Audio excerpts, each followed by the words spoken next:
kinumpirma ni dating presidential spokesperson na si Harry Roque na nandito na raw ang kinatawan ng ICC o International Criminal Court para tugisin si dating Pangulong Rodrigo Duterte at ang kanyang PNP chief na si Senator Bato de la Rosa.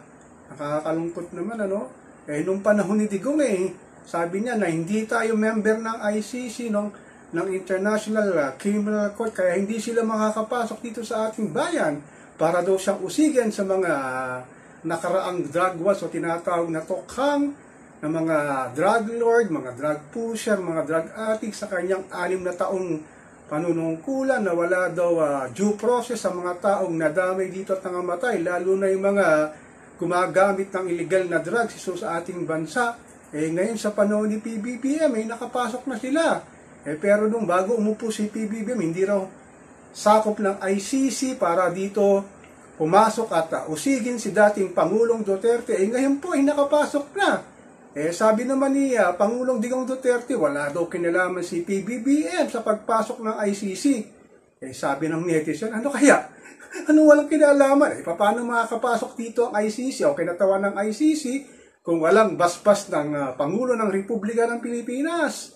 Sinabi naman ni dating Presidential Harry Roque na tatayo daw siyang abogado ni Pangulong Duterte pag siya ay kanyang kinuha para kumatawan sa kasong didinggin dito sa loob ng Pilipinas.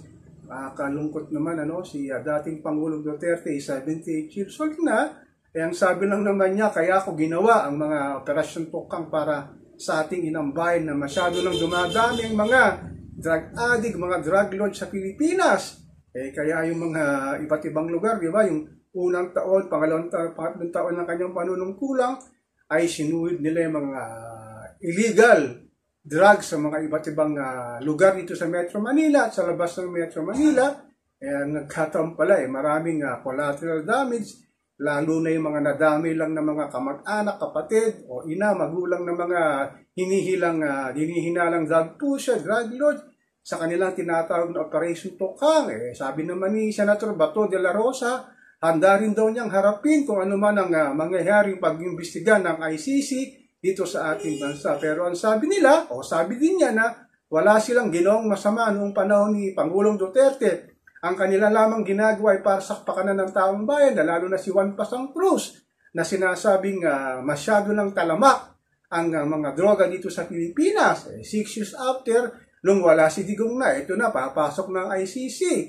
Nakakalungkot naman sa administrasyon ni PBBM.